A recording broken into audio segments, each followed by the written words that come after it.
Você está no canal Eu Estudo a Lição com o pastor Samuel Camilo. Hoje é domingo, dia 12 de fevereiro de 2023. E o tema que estudaremos na nossa lição da Escola Sabatina será Vida e Ministério de Jesus. O texto que serve como base para o nosso estudo, Isaías capítulo 61, versos 1 e 2.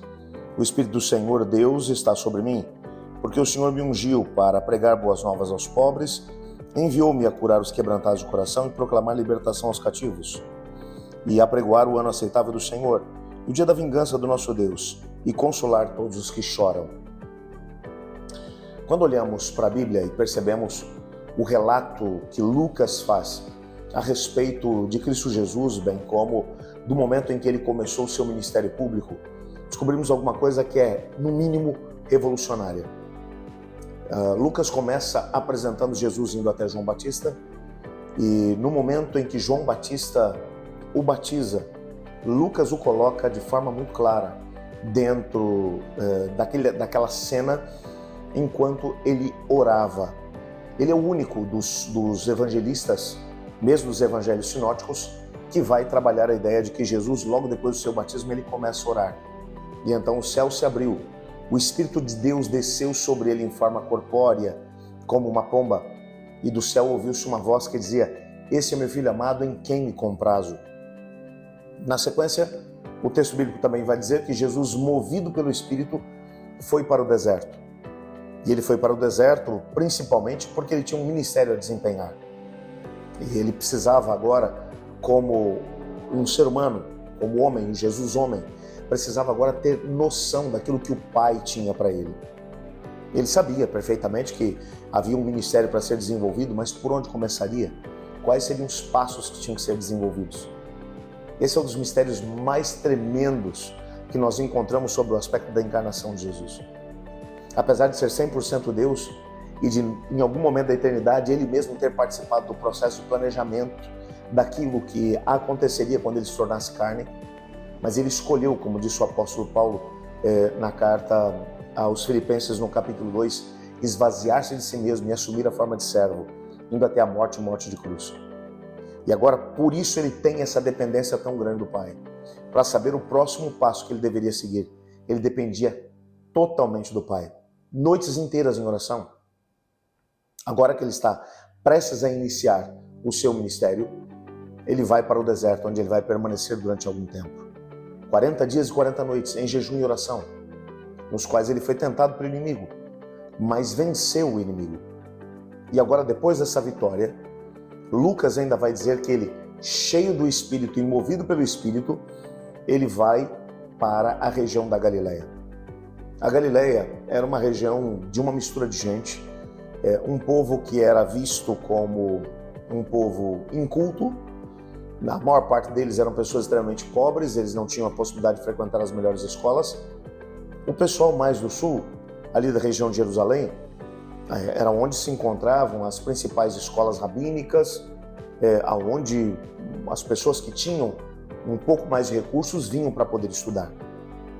Nós sabemos, por exemplo, que o Saulo da cidade de Tarso, apesar de viver bem mais ao norte, na região dessa cidade, a cidade de Tarso, onde hoje talvez se encontra ali a Síria, ele foi para Jerusalém, provavelmente quando tinha algo em torno de 12 anos, para estudar na escola de Gamaliel, que era uma escola que estava nas dependências, em anexo, na verdade, do templo.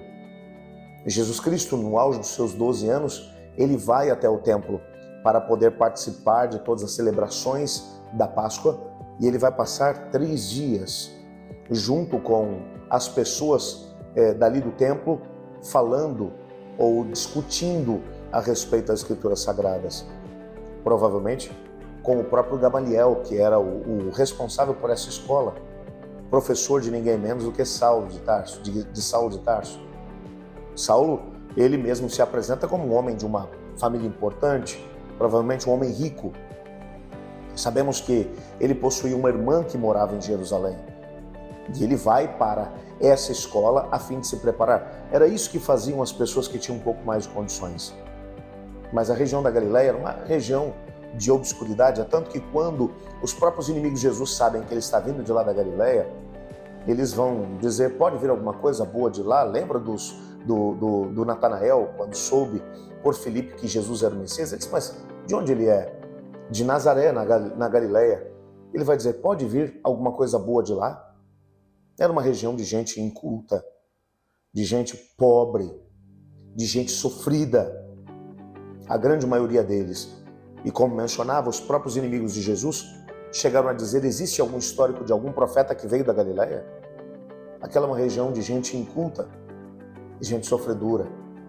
Se em todo o país havia um grande sofrimento por parte da população por causa dos pesados impostos que eram colocados sobre a população de Israel, você pode imaginar para essas pessoas que eram os mais pobres, a Galileia, principalmente ali em volta do mar da Galileia, sobrevivia basicamente da pesca. Boa parte deles pescava à noite para poder sobreviver durante o dia. Uma gente sofrida. E Jesus, portanto, agora movido pelo Espírito, ele vai para esse lugar. E quando olhamos para aquilo que os evangelhos nos apregou, 90% do ministério de Jesus foi desenvolvido nessa região.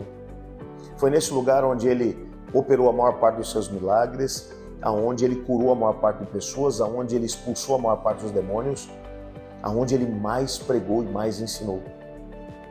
A grande maioria das vezes que ele desceu até a região da Judéia, ele acabou sendo perseguido e teve que fugir várias vezes dali. Mas ele foi aceito entre as pessoas pobres dali da região da Galileia. O fato é que ele vai diretamente para a sua cidade de Nazaré. E Lucas capítulo 7, versos 19 a 23, nos diz que Jesus chegou na sinagoga, no sábado, como era do seu costume, e ofereceram para ele a oportunidade de ler o texto de Moisés, o texto das Escrituras Sagradas. E naquela manhã, ele deveria ler o texto de Isaías. E o rolo de Isaías foi entregue a ele. E ele pegou em Isaías 61, versos 1 e 2, e leu exatamente essas palavras. O Espírito de Deus está sobre mim, pelo que o Senhor me ungiu, para pregar boas novas aos pobres, enviou-me a curar os quebrantados de coração e a proclamar a libertação dos cativos, e a pôr em liberdade os algemados, e a apregoar o ano aceitável do Senhor e o dia da vingança do nosso Deus, e consolar todos os que choram. Você prestou atenção naquilo que são as pessoas ou as classes sociais que estão aqui representadas? São os mais sofridos. Quando olhamos para os evangelhos, percebemos que João Batista também, à semelhança da maior parte das pessoas, tinha uma visão um pouco distorcida a respeito de quem seria o Messias. É tanto que logo depois dele ter apontado Jesus como Messias, ele esperava que Jesus se sentasse sobre o trono de Davi. Mas Jesus continuava na periferia, na região da Galileia, cuidando dos mais pobres, libertando aqueles que estavam sendo oprimidos pelo diabo, mas nada de poder assumir o poder. O próprio João Batista acabou sendo preso pelo rei Herodes por ter, de forma clara,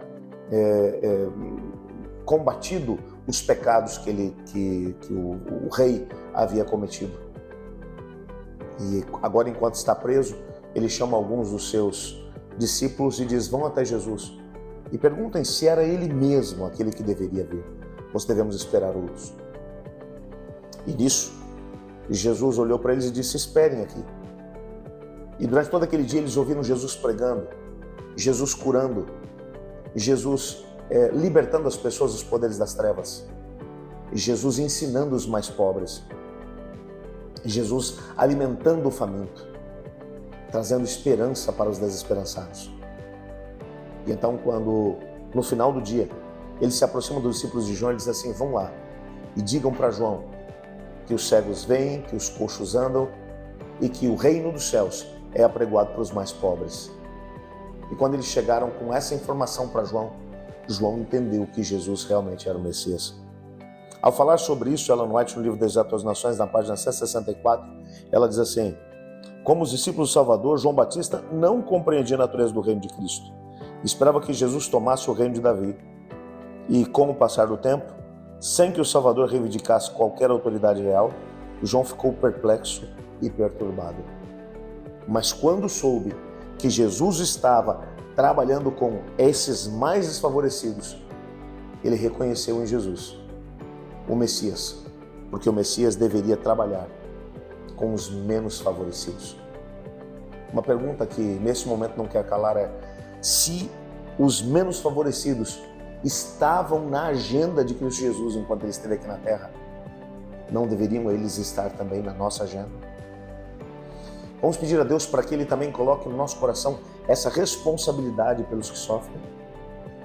Obrigado, Senhor, porque em Tua palavra entendemos que o Senhor nos ama e, ao mesmo tempo, a responsabilidade coloca nas nossas mãos sobre os menos favorecidos.